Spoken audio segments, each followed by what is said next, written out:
এটা হচ্ছে আমাদের শোভন ভাই। শোভন ভাই, ঈদে কি কেনাকাটা করছেন? ঈদে কেনাকাটা খুব একটা নিজে করিনি।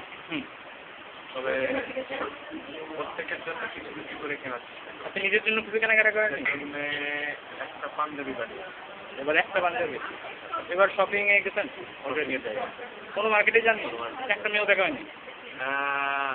একটা মেয়েদের সাথে দেখা হয়, বাট আমি কেনাকাটা করতে আমি যাই। আচ্ছা আচ্ছা আচ্ছা। তারপর এবার ঈদে বাড়ি যাচ্ছেন কবে? বাড়ি যাচ্ছি আমি রাতে। ঈদে কীভাবে সময় কাটাবেন ঠিক করছেন? ঈদে তো স্বভাবতই দেশে অনেক লাগে প্রকৃতি কথা বলি, তো দেশে অনেক আনন্দ পায়। তো নামাজ থেকে শুরু করে তারপরে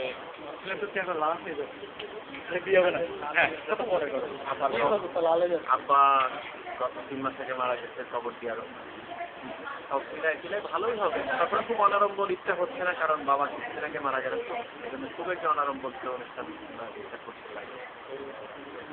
এবার আমাদের ওই বিয়ের ব্যাপারটা হচ্ছে কি, আমার ভাই বোনরা একটু সিদ্ধান্ত নিয়েছে যে আমার কিছু বিয়ে পাত্রী তারা দেখবে আর কি। অলরেডি তারা কিছু পাত্রী সন্ধানও পেয়েছে, দেখেও ফেলেছে এবং আরো সন্ধানও তাদের আসছে। তারা যেরকম পাত্রী ঈদের পরের দিন থেকে এগুলো দেখা নিয়ে একটু ব্যস্ত থাকবে আর কি। আপনি কিরকম পাত্রী যাচ্ছেন?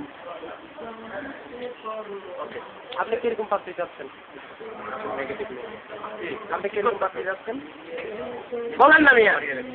আমি তোমার কাছে কেন? আমার কাছে আমি জিজ্ঞেস করতে বলতে হবে। আরে